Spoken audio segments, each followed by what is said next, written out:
Questions? Question orale, l'honorable député.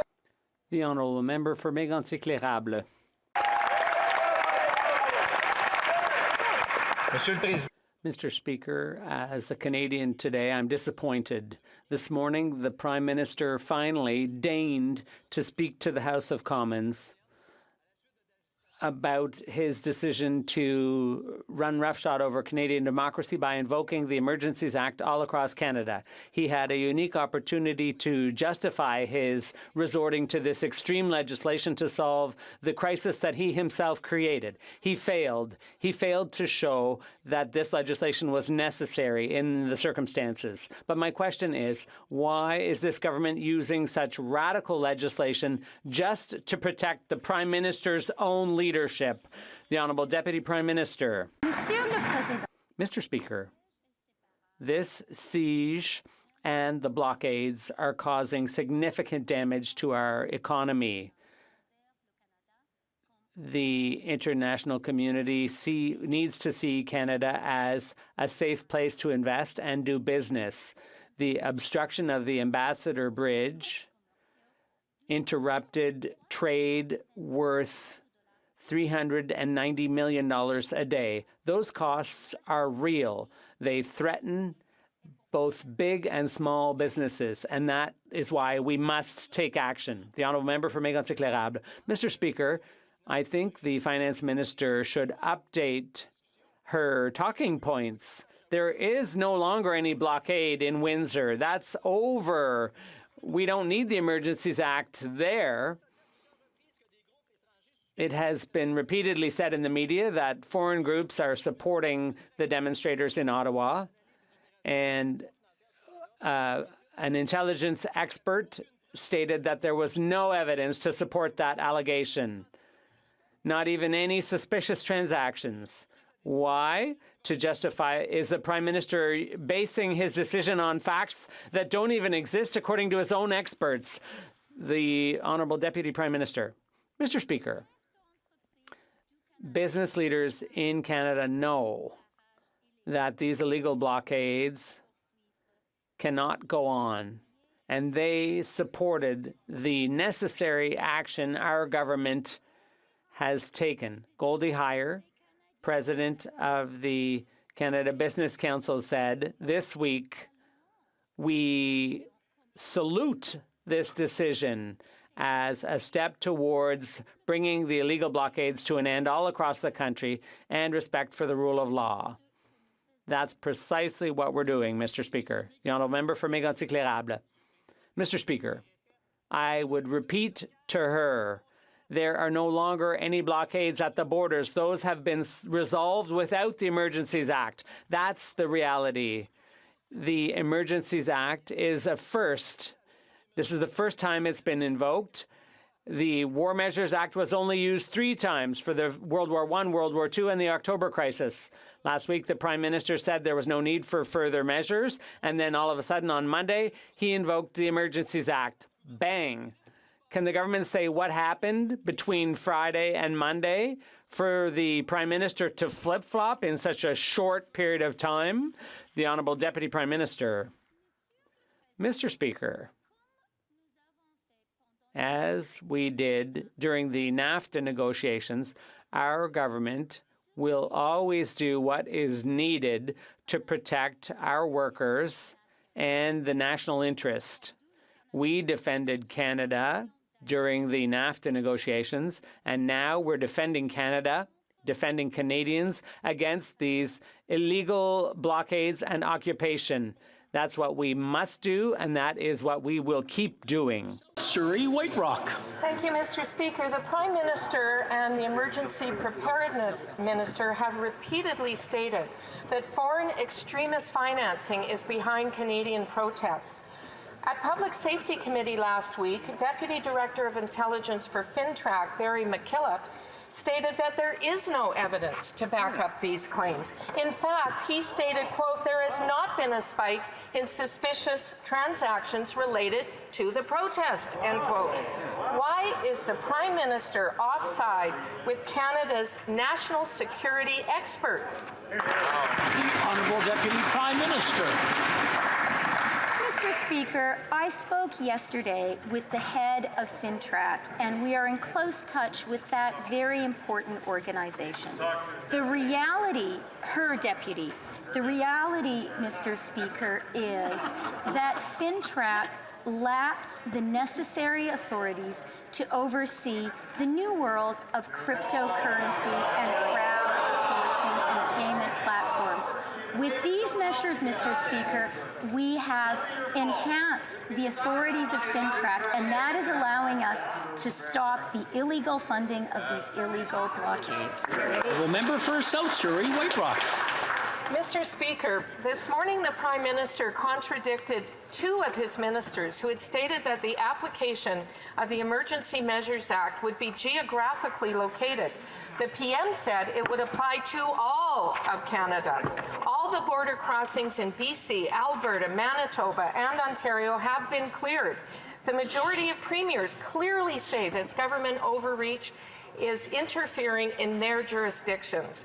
When will the Prime Minister revoke this reckless decision and begin rebuilding the trust of Canadians? The Honourable Deputy Prime Minister. You know, Mr. Speaker, once upon a time, the Conservative Party was a responsible party that believed in defending the national economic interest. I know one Conservative minister who served in such a government, Perrin Beattie, who created the Emergencies Act. Mr. Beattie said this week that when he brought in the Emergencies Act, he knew that there would inevitably be future crises. I spoke to Mr. Beattie today, and I told him about the work our government is doing to defend the Canadian economy. The honourable member for La Prairie. Mr. Speaker, arresting participants in an illegal demonstration, you don't need the Emergencies Act for that. Cutting off social funding for an illegal activity, you don't need the Emergencies Act for that either. You don't need fines. Protecting strategic infrastructure doesn't need it either. For 21 days, the means to address this crisis have been there, but for 21 days, they haven't been used. Does the government realize that all that's been missing for the past 21 days is not the Emergencies Act, it's the government's leadership? The Honourable Deputy Prime Minister. Mr. Speaker, business leaders from Quebec know that these illegal blockades cannot go on, and they have supported our government's action. The president of the Manufacturers and Exporters of Quebec said this week that manufacturers commend all action that will bring an end to blockages at our borders and restore Canada's reputation as a reliable trading partner. The honourable member for La Prairie. Mr. Speaker, it's no joke. It's gotten to the point that the SQ are here in Ottawa to save this government's skin. No one needed the Emergencies Act to resolve the blockades in Alberta, Manitoba, and BC. It wasn't needed to clear the Ambassador Bridge. The problem is that the core of this crisis is parked out front of the federal parliament. And why? Because the federal government has been in hiding for 3 weeks. Don't they realize that the situation would be less dangerous today if they had taken responsibility in the first place? The Honourable Deputy Prime Minister. Mr. Speaker, we did take responsibility. We are taking responsibility. And I really would ask all members to be responsible, to act responsibly on behalf of the Canadians who elected them, and take responsibility for democracy in Canada, to protect the national interest. That is what we're doing, and that is what we will keep doing. Thank you, Mr. Speaker. The story of this pandemic has been a story of solidarity, of Canadians taking care of one another. But Canadians are now wondering what the plan is to get out of this pandemic. We know that the plan to get out of this pandemic has to include a science-based approach, and it has to include an approach to invest in our healthcare system. So will the Prime Minister commit to making sure our health care system is never again in the fear of collapsing, and that we have an evidence-based plan for us to move past this pandemic? Hear, hear. The Honourable Deputy Prime Minister. Mr. Speaker, our country is moving past this pandemic thanks to the hard work, thanks to the common sense of Canadians, thanks to the fact that 90% of Canadians are vaccinated, thanks to the heroism of our healthcare workers and our essential workers. For that reason, Mr. Speaker, Canada has one of the best outcomes in the Western world when it comes to mortality rates. Had we had the U.S. level of mortality, Mr. Speaker, an additional 66,000 Canadians would have died. We are getting past the pandemic thanks to Canadians. The honourable member for Burnaby South. The history of this pandemic is a story of solidarity, people standing together and taking care of one another. But people are frustrated. They're frustrated because the problems in their lives got worse during the pandemic. It's harder and harder to find affordable housing. It's harder and harder to make ends meet.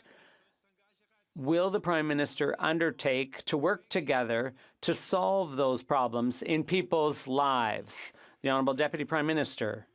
Absolutely, Mr. Speaker. Our government has been working closely with municipalities and provinces and all Canadians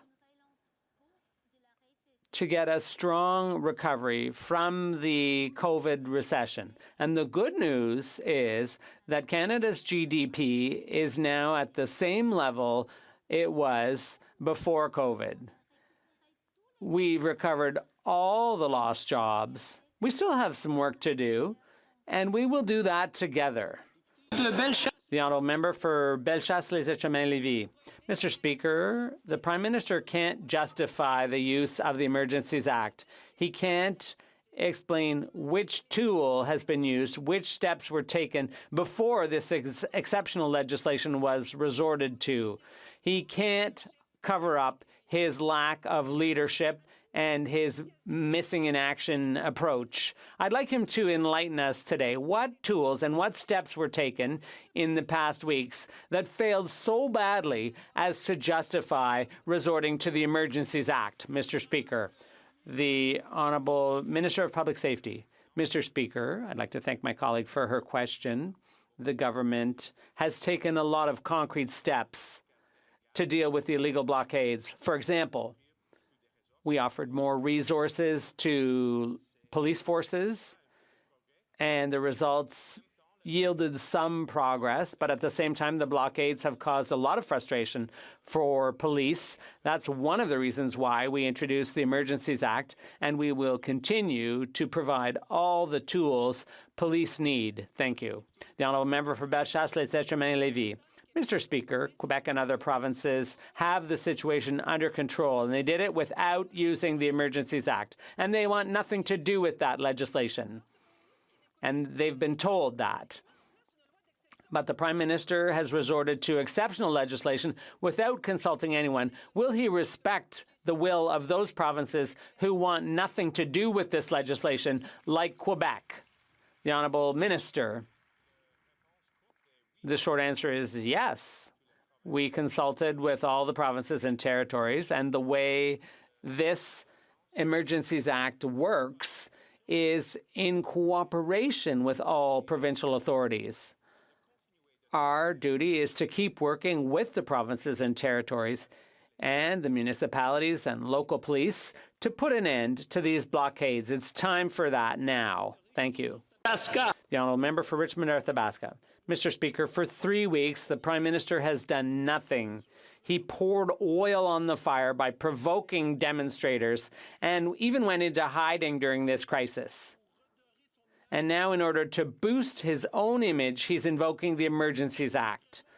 Unlike the Liberals, the provinces have taken action and are handling the situation responsibly and peacefully. Can the Prime Minister confirm that he won't use the emergency powers against Quebec and other provinces that are opposed to them? The Honourable Minister. Mr. Speaker, police forces have spent a lot of time and effort in trying to control the situation on the ground. For example, today, there's dialogue between police and the leaders of the blockade to encourage them to leave now. That would be the best, most effective solution. And we will continue to provide all the resources and tools the police need. The Honourable Member for Richmond Arthabaska. Mr. Speaker, the fact is that the provinces have handled these situations with strong leadership. That's what's lacking on the Liberal side. The Prime Minister is invoking the Emergencies Act to relieve himself of his responsibility for a crisis that he fueled himself by stigmatizing the demonstrators that were here in Ottawa. Imagine, this Prime Minister wants to manage the border between Ukraine and Russia when he can't even manage Wellington Street right here in front of Parliament. The Honourable Minister.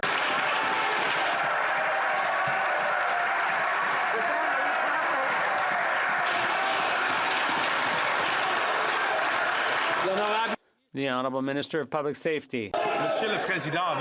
Mr. Speaker, with all due respect for my colleague, there is no justification for the illegal blockades. No justification whatsoever.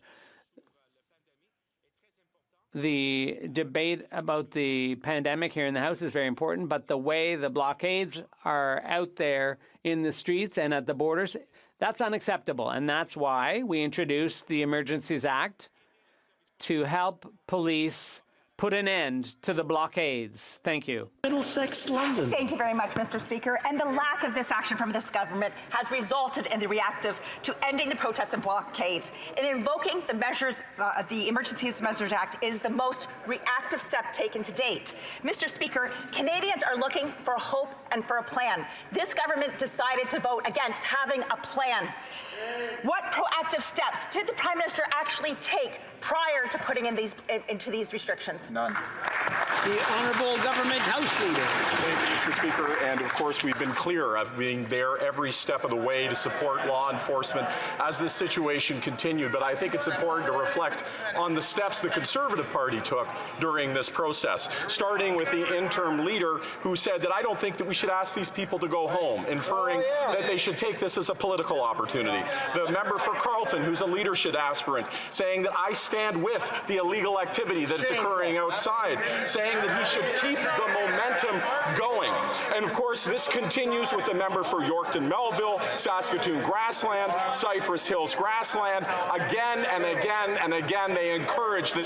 The Honourable Member for Elgin, Middlesex, London. And thank you very much. And perhaps the House Leader didn't understand. What I'm looking for is an answer to the plans and what this Prime Minister has actually done. Step one, he stigmatized, he traumatized, and he divided Canadians, just as this House Leader is doing today. Step two, he hid in the cottage. He did not react. When things were going on there, we did not hear from the Prime Minister. Step three, he whipped his caucus where every single member, with the exception of one, voted against a plan. Mr. Speaker, this leadership has failed. Period. Failed. What actions did the Prime Minister actually take prior to putting in these restrictions?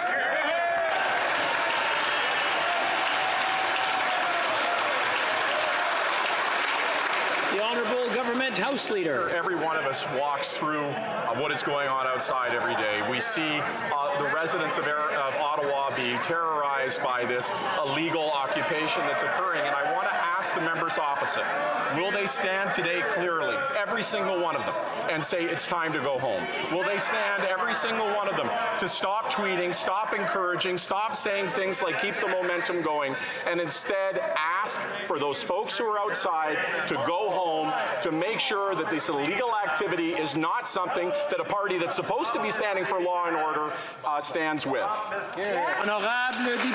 The Honourable Member for Avignon. Mr. Speaker, the National Assembly is unanimous. We don't want the Emergencies Act in Quebec. Even though the Prime Minister said his order in council would be localized, we see that it's localized to all of Canada. Not only does it apply to Quebec, it applies to Quebec infrastructure like hospitals, dams, and vaccination centres. But there's no crisis in Quebec. And in fact, we can even lend the SQ to Ontario. By what logic does the Prime Minister believe it necessary to suspend fundamental freedoms in Quebec just because he's lost control of the siege in Ottawa? The Minister of Public Safety.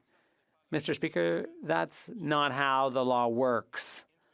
This act was introduced with charter protections and all the measures in the Order in Council will apply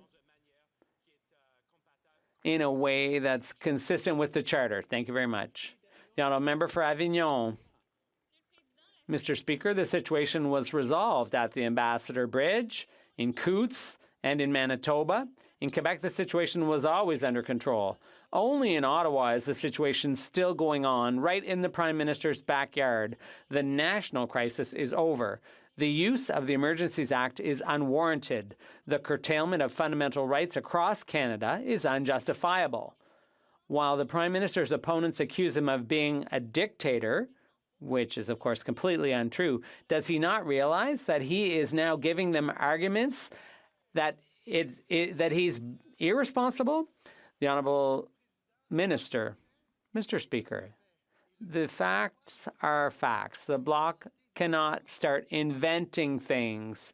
The Act takes no powers away from the provinces. It's not being used to suspend the Charter of Rights and Freedoms. These are concrete steps we're taking to help Quebec if Quebec needs it. If Quebec doesn't need it, then they don't have to use it. And the Bloc should at least be honest about that instead of trying to make things up. The honourable member for Avignon. Mr. Speaker, Quebec doesn't need this and doesn't want this. Why use the Emergencies Act? Its stated purpose is to protect the values of the body politic and to guarantee the sovereignty, security, and territorial integrity of Canada. But none of this is under threat. According to the law, you have to be in a national emergency. That's not the case here. What does the law allow? It allows temporary extraordinary measures that may not be justifiable under normal circumstances. Mr. Speaker, Canada's territorial integrity is not threatened. There is no national crisis. So why use this unjustifiable law? The Honourable Minister of Public Safety. Because, Mr. Speaker, under the circumstances, it's necessary. We were very clear. These measures will not be applied where they're not needed. Quebecers should not be deprived of these important tools to provide for public safety and territorial integrity. And it refers to the possibility of blockades at Lacolle. There's a possibility of that kind of blockade this weekend in Lacolle. So it's temporary and it's charter consistent.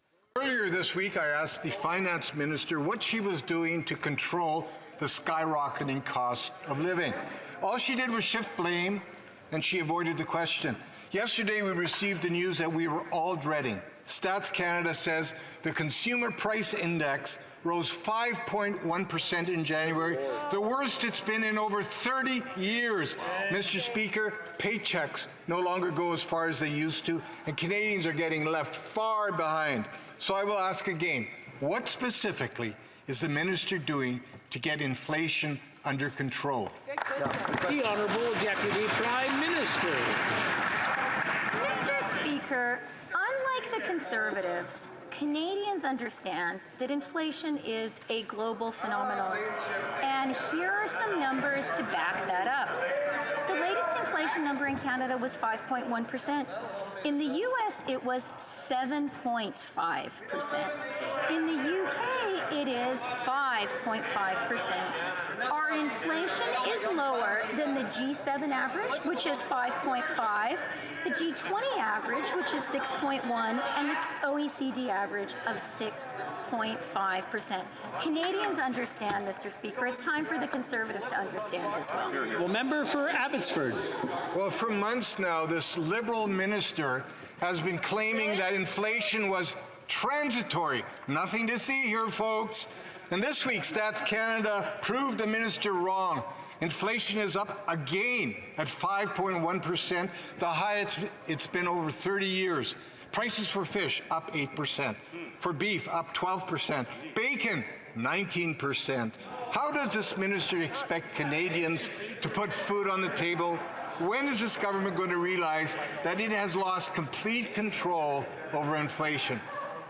The Honourable Deputy Prime Minister. Mr. Speaker, I think it was actually the chairman of the Federal Reserve who used the term transitory to characterize inflation. But let me just point out yet again that the Conservatives continue to push a false narrative, frankly, about everything that is happening in Canada, and very much including the economy. The fact is, the Canadian recovery is strong. Our GDP grew by 5.4% in the third quarter. That beat the US, Japan, the UK, and Australia. And I also want to point out that S&P and Moody's both reaffirmed our AAA credit rating this fall. The Honourable Member for Louis Saint Laurent. Mr. Speaker, 3 weeks ago, we were talking about inflation, and the Finance Minister said there's no problem. It's a global problem, and the IMF said Canada was doing well, and the GDP was going up. Wow, that's convincing, Mr. Speaker. Today, inflation is still rising. It's up to 5.1%. Beef is 13% more expensive, chicken 9%, gas 30%, housing 6%. That's the reality. The other reality is that this Liberal government is doing absolutely nothing about it. Could they just stop talking about the IMF and talk about the inflation that's hitting all Canadians as a real thing? The Honourable Deputy Prime Minister. Mr. Speaker, we will not be lectured by the Conservatives when it comes to helping Canadians, the most vulnerable Canadians, deal with the cost of living. We have implemented indexed benefits that have helped some 300,000 children through the child benefit to get out of poverty. We've also indexed the GIS to inflation, and that has helped over 900,000 seniors. That's what we've done, Mr. Speaker. For Victoria. Mr. Speaker, Canada is one of the biggest funders of oil and gas in the G20. A new study showed that last year alone, the government, through Export Development Canada, handed out $4.4 billion, earning Canada the worst possible climate score. That's despite repeated Liberal promises to phase out fossil fuel subsidies. We are in a climate emergency, and EDC is fueling the crisis. So why won't this government make EDC clean up its act, stop...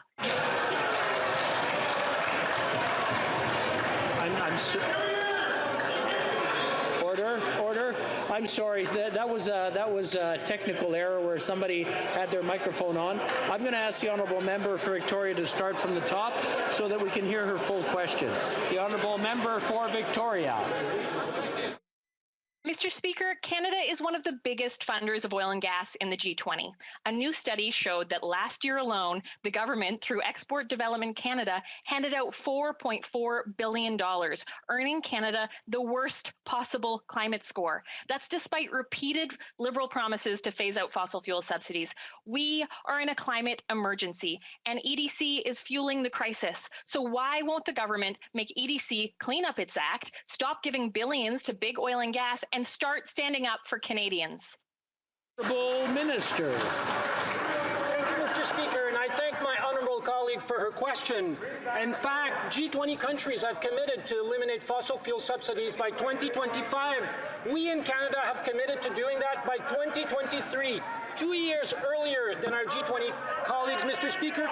And on top of that, EDC has reduced its fossil fuel subsidies by more than $3 billion per year since 2018. Thank you, Mr. Speaker. The Honourable Member for Timmins James Bay. Earlier this week, I made an accusation against the Environment Minister that his government had held 370 backroom meetings with big oil in just 2 years. Mr. Speaker, I withdraw those comments, because it turns out they'd actually rolled out the red carpet for 1,224 meetings with big oil. That That, my friends, is the definition of carbon captured. So it's no wonder that under this Prime Minister, Canada has fallen to the bottom of the G7 in terms of climate action. So to the Environment Minister, when's he going to stop acting as the head butler for the oil lobby and start standing up for Canadians? The Honourable Minister of the Environment. Thank you, Mr. Speaker, and I thank my honourable colleague for his question. One of the highest carbon price in the world here in Canada. Regulations on methane pollution, 40% reduction by 2025. A cap on oil and gas emissions. These are all things our government has done to fight climate change and ensure we create good jobs and a prosperous future for all Canadians. Thank you, Mr. Speaker. The Honourable Member for Northwest Territories. Mr. Speaker, this Tuesday, 54 potential unmarked graves were found at Kisikusi First Nation. 3 weeks ago, Williams Lake First Nation announced that a survey had identified 93 potential unmarked graves on the site of the former St. Joseph Mission Residential School. Nearly a year ago, Canada was rocked by the discovery of 200 probable unmarked graves on the grounds of the former Kamloops Indian Residential School. Despite all this evidence, some still deny the actual legacy of residential schools and claim the number of unmarked graves is exaggerated. Mr. Speaker, I find this very troubling and unacceptable. Could the Minister of Crown and Indigenous Relations comment on what our government is doing to support the survivors of these residential schools? Appel au règlement, s'il vous plaît. Il n'y a pas de rappel au règlement s'il n'y a pas quelque chose de technique. There's no point of orders unless there's a technical problem. I would just like to remind people that There's accommodation that takes place in the chamber. Sometimes technically it doesn't always work. I believe we had everything tested that worked out fairly well. I believe the translation took place. La traduction prend place. Alors, si vous I believe the translation took place. So if you can't hear the translation, please do signal that to me.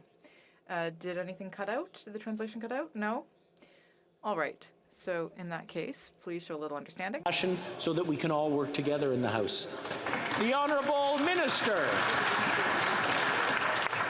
Last summer, in light of the devastating findings in Kamloops and Cowessess, our government announced an additional $329 million to support Indigenous communities in their search for loved ones robbed at such a young age, in their efforts to memorialize their loss and their quest for closure.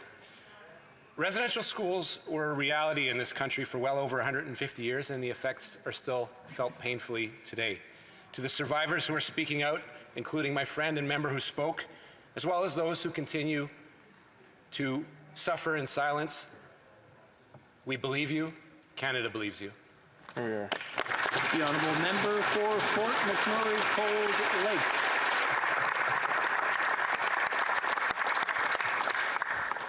Mr. Speaker, the Prime Minister is out of step with Canadians.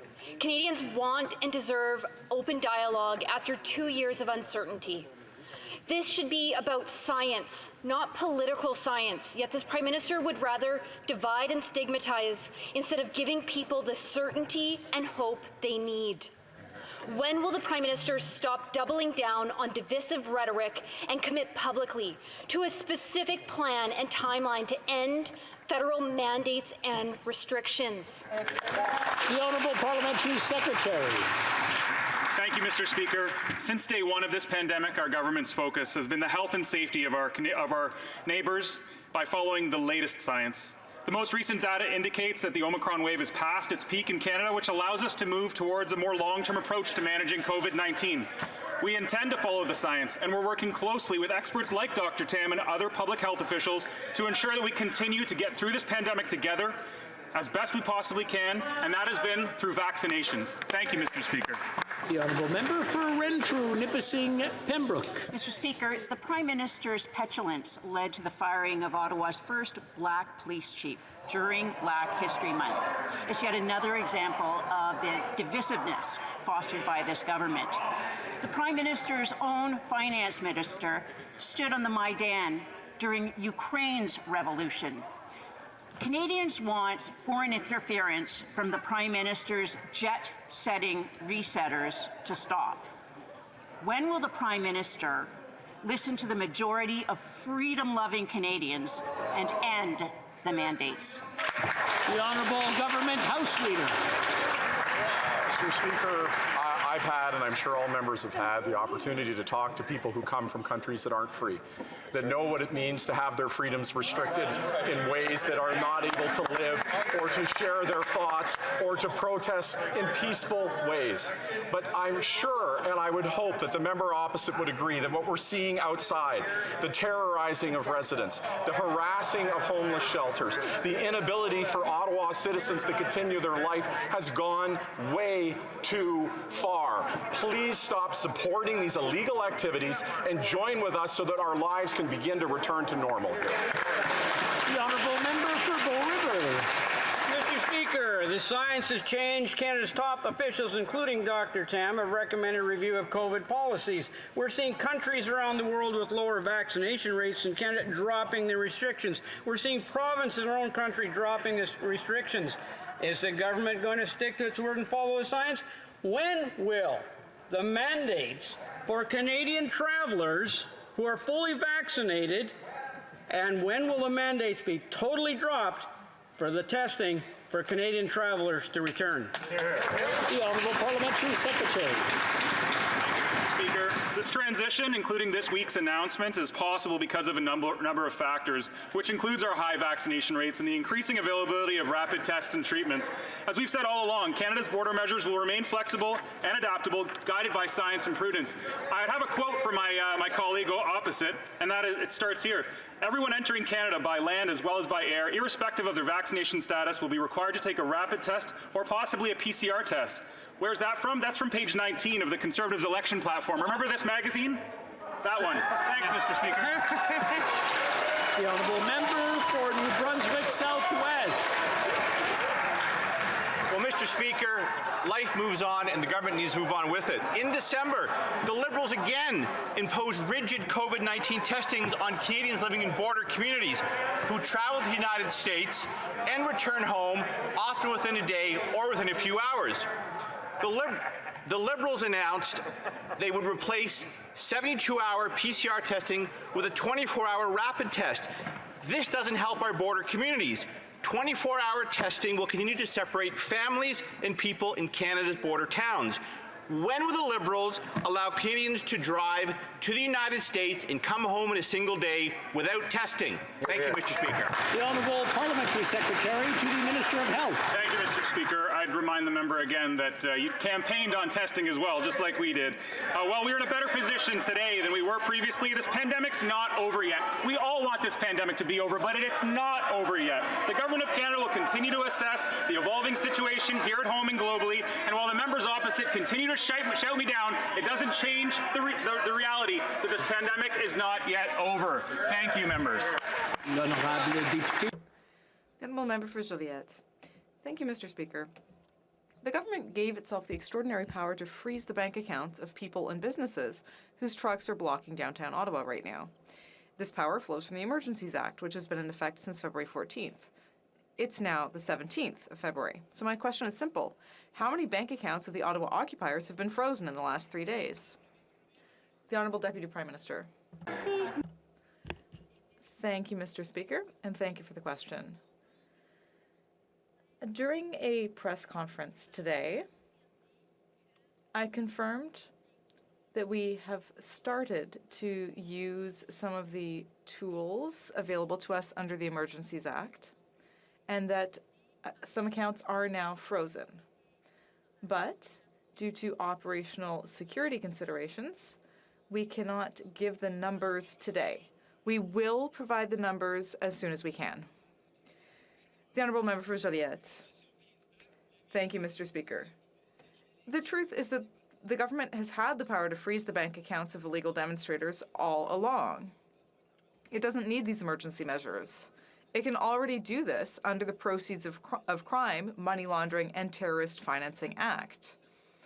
So for the past 21 days, the federal government has been able to freeze the funds of the occupiers who are besieging Ottawa. So I'll repeat my question, because we in the House want to have the numbers. How many bank accounts were frozen to try to resolve the situation before it turned violent? Thank you. The Honourable Deputy Prime Minister. Mr. Speaker, Before the Emergencies Act, it was impossible to share all information between different levels of law enforcement, national, municipal, and provincial, and so on. Before the use of the Emergencies Act, we also couldn't force banks to provide information. So we have those tools now, and they are important. The Honourable Member for Calgary Forest Lawn. 23 Liberal MPs' requests to help Afghan refugees were ignored. Liberal ministers were briefed months before Kabul fell. These warnings were ignored. My letters to the Prime Minister and the ministers continue to be ignored. Afghan refugees write to this government every day pleading for help. They continue to be ignored. The Afghan crisis is another pattern of inaction and failures in leadership by this Liberal government. Why was an election plan and abandoning those that served Canada more important than the pleas of Afghan refugees? The Honourable Minister of Immigration. Mr. Speaker, when that member first asked me a question about the success of our resettlements and efforts in Afghanistan, there was 3,800 Afghan refugees in Canada. Today, there are more than 7,700. In the past few weeks, Mr. Speaker, we have seen more than 460 arrive on 20 commercial flights. There are more flights arriving every week. We have made one of the most substantial commitments of any country in the world, not just on a per capita basis, but in terms of the raw number of human beings that we are going to welcome to give a second lease on life. Canadians should be proud of the effort that we're making, and we will not waver until we are successful in resettling all 40,000 Afghan refugees who will call Canada home. The Honourable Member for Charles-Bourg-Saint-Charles. Mr. Speaker, that doesn't explain why in December 2020, 23 Liberal MPs urged the Prime Minister to intervene and rescue Afghan nationals who had worked alongside Canadian troops during the Afghan conflict. And what happened 8 months later? The embassy closed, everyone left, and no one was rescued. Now they're saying 40,000 Afghans will come. But there was never any real attempt to help those Afghans while we were still there. Why were those people not taken care of when Liberal MPs asked the Prime Minister to do so? The Honourable Minister of Immigration. The Honourable Member will appreciate that during the evacuation there was an emergency situation and we responded as quickly as was humanly possible. One of the reasons, Mr. Speaker, that I think the Honourable Member will appreciate is that we no longer had a military presence with the logistics capability of moving thousands and thousands of people on our own because we hadn't had a military presence there since 2014.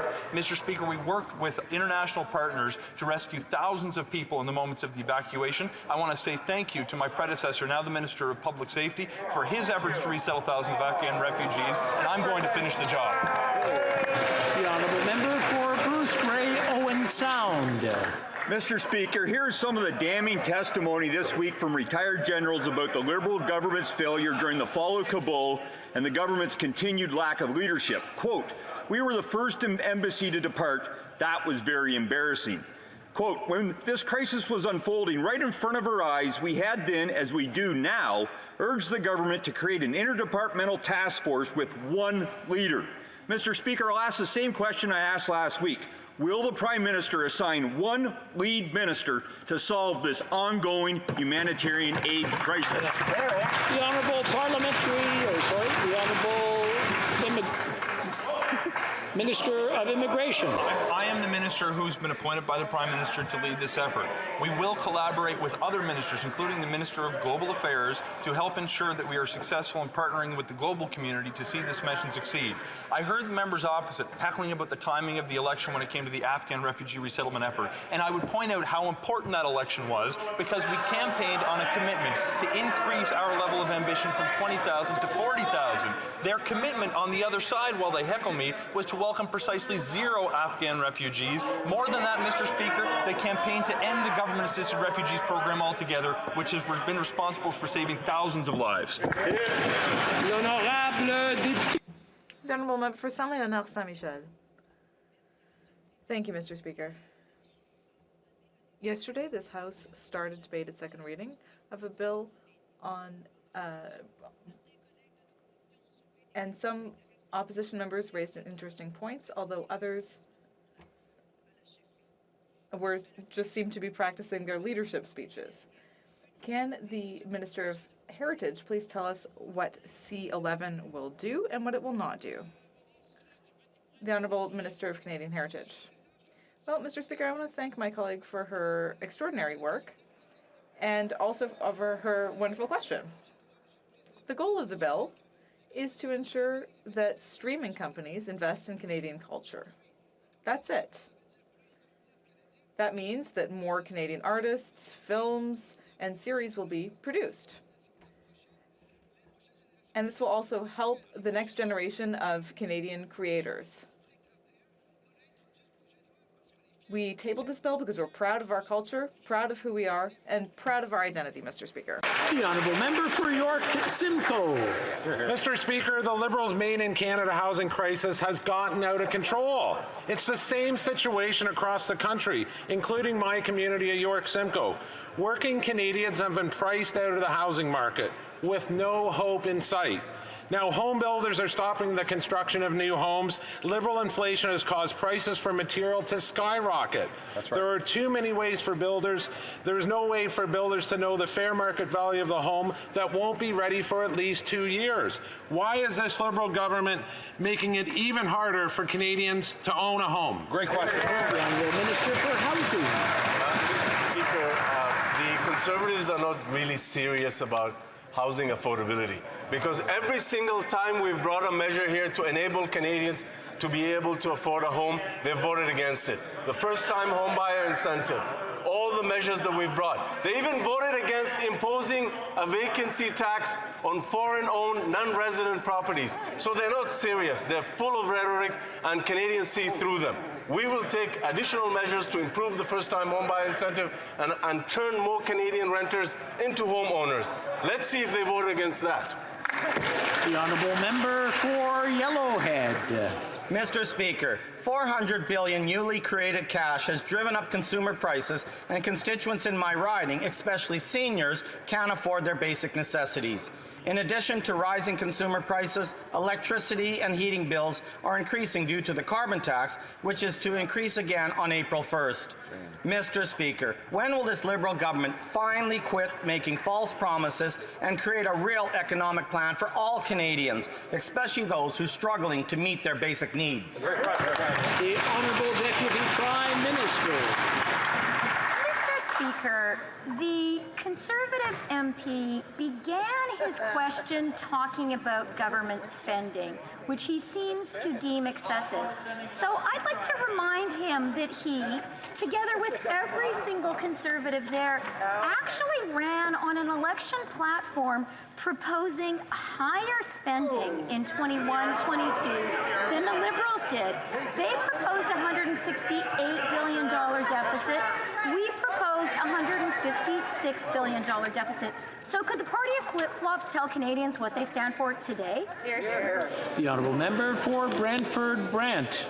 Mr. Speaker, with more than 1.3 million unemployed Canadians, 200,000 jobs were lost in January alone. At the same time, our businesses are struggling to fill almost 1 million jobs. Canada's economic recovery is in jeopardy. Canada has the 5th worst job recovery in the G7. Hardworking people of Brantford Brant are asking, when will the Prime Minister stop putting his ideological agenda above prudent economic decisions? The Honourable Deputy Prime Minister. Mr. Speaker, it is a bit rich to hear the Conservatives talk about their support for Canadian workers and Canadian jobs. And let me just point out one moment of abject Conservative failure. And that was before Christmas, when we knew Omicron was coming. We knew Canadian workers and businesses needed support. But you know what? The Conservatives voted against that measure. And when it comes to jobs, Canada has recovered 101% of the jobs lost to COVID. U.S., just 87%, Mr. Speaker. Full Member for London West. Mr. Speaker, some working low-income seniors in this country have had a challenging time making ends meet during this pandemic, which is why they turned to what most Canadians did, the CRB and other pandemic benefits. While we're going to be supporting people who suffered drops in their GIS and allowance through compensation payments, the Minister of Seniors' mandate letter also called us to look forward. It called us to assure seniors that we'd have their backs even more. Can the Minister tell this House how she's done that? Honourable Minister for Seniors. Thank you, Mr. Speaker. Mr. Speaker, I'd like to thank the member for London West for her question and for her advocacy for seniors in her riding. She's right. We committed to ensuring seniors' eligibility for the GIS and allowance will not be impacted by receiving pandemic benefits. And this House yesterday, Mr. Speaker, unanimously passed Bill C-12. And I want to take an opportunity to thank every member in this House in making that happen. I look forward to seeing it make its way through the other place. Mr. Speaker, it's clear for seniors with the greatest needs that we will always have their backs. Thank you. The honourable member for Edmonton Strathcona. Mr. Speaker, 1.5 million Ukrainians have been displaced from their homes since Russia invaded in 2014. Now, as Russia amasses troops and armaments and threatens further invasion, the Ukrainian people need Canada more than ever. There is a looming humanitarian disaster in Ukraine, and thousands of Ukrainians are seeking refuge in Canada. We saw this government fail to protect Afghans. We can't let this happen again. Will the minister uphold Canada's responsibility to Ukrainians? Will the minister ensure humanitarian aid and better support for those Ukrainians who are fleeing violence? Honourable Minister, or the Honourable Parliamentary Secretary. Thank you, Mr. Speaker. There is no situation that we are more seized with right now than Ukraine and our solidarity for the Ukrainian government and the people of Ukraine. We have also been very clear that we are standing with Canadian citizens who are in Ukraine and any possible humanitarian crisis that could extend following a possible incursion. Right now, however, our mission is to de-escalate Russia's total disrespect for the territorial integrity of Ukraine. We will stand with the people of Ukraine, whether it's militarily, whether it is as humanitarian assistance, and by helping every Ukrainian who is in trouble. The honourable member for Spadina, Fort York. Thank you, Mr. Speaker. I recently met with representatives from the undergraduates of Canadian research-intensive universities. They represent over 250,000 students from U15 universities that annually conduct $8.5 billion of research and contribute more than $36 billion to our economy. Like most students I meet with in Spadina, Fort York, there's a shared concern: crippling student debt. The average lifetime interest on a Canadian student loan is $3,000. Due to the pandemic, the government waived the interest for 2 years.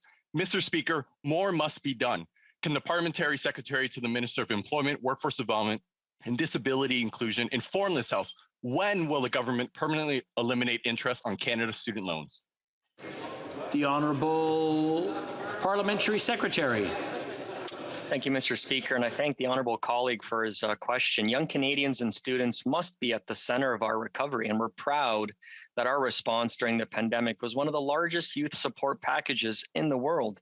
During the pandemic, our government waived the interest on Canada student loans and Canada apprentice loans for 2 years because we knew young people were amongst the hardest hit by job losses. That's why we are committed to permanently eliminating the federal interest on CSL and Canada apprentice loans, supporting over 1 million students. We're also committed to increasing the repayment assistance threshold to $50,000 for Canada student loan borrowers.